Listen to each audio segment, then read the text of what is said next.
designed with one goal in mind, hosting a major championship. When the US Open arrived in June of 2015, the players faced a links challenge unlike anything they'd ever seen before. Jordan and his team came armed with a plan. Early in the week, it just looked like such a battle for everyone. The greens looked like the produce section at Kroger. You know, it looked post-apocalyptic. You managed to hang in there. It's the same for everyone, I guess. Yeah, it is. And I got in there Saturday and got on the course Saturday and Sunday and Monday. I mean, by the time Sunday's over, I've played 2 rounds. I already know what to expect. I've gotten my frustrations out with the difficulty of the greens. Now it's just about how do you cope with it? How do you hit as many greens in regulation as possible to where some are going to go in, some aren't? I was lucky to have gone in early and got my speed work done with Cameron, which was the most important part of that week for me, is my speed control on the greens, limiting 3 putts and being able to knock in those 3-4 footers. Thrown absolutely perfectly. I really didn't have frustrations with the greens. I mean, the more frustrated you get, the harder it's going to be mentally to get over it. The U.S. Open's already hard enough mentally. It's already the most stressful week of the year. Yeah. Certainly expressed some frustrations out loud. Those microphones picked up on some of it. It's the dumbest hole I've ever played in my life. It's so dumb. So dumb. Unbelievably stupid. It's not my fault. That's tough to swallow in a U.S. Open. You feel like you played the hole perfectly. You should have made birdie. Yeah. And you walk away and you didn't, and now you've got to go to this 520-yard par 4 with the same green daunting you. So I had gotten over that early enough in the week to be able to just focus on results. That's 3 birdies in a row.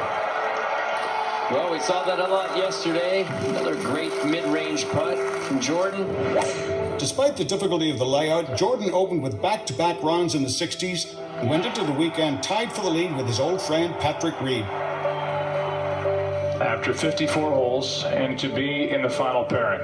As Jordan lined up this birdie putt, he was in position to finish the day alone atop the leaderboard. This wasn't to be the last missed opportunity that weekend on 18. Spieth now with his long birdie try. 4 feet of break to his right. Jordan surged ahead on Sunday and held this putt on 16 to take a 2-shot lead. For bogey to stay 1 ahead of Oosthuizen. But struggles on the 2 closing holes left the door open for Dustin Johnson. And now a putt for Eagle to win the United States Open. Well, now there's work. Johnson's got to make this to force the playoff. Jordan Spieth has won the U.S. Open. It's a 3-putt from Dustin Johnson. Kind of a different finish there. You know, some people are going to say that it was given to you, but the way I've always looked at it is you put a score on the board first and see if anyone can equal it. And I've had plenty of people say, man, what a break that was to have that happen to you at the U.S. Open. Now, sure, after I finished and after Dustin had hit maybe the greatest drive on the 18th I could ever imagine seeing. At that point, sure, I caught a break. But Dustin played the last 3 holes 1 stroke better than I did. I never thought of that, yeah. And those are the 3 pivotal holes on that golf course. A reachable par 4, a really difficult par 3, and then a par 5. He played those 3 holes in 1 under, and I played him an even. Therefore, he actually closed better than I did in that tournament. We just happened to be in different pairings. Otherwise, we would have both had those eagle putts on the 18th that would have been at different times to win the tournament. It would have been pretty cool if we were actually paired together and both had those eagle putts.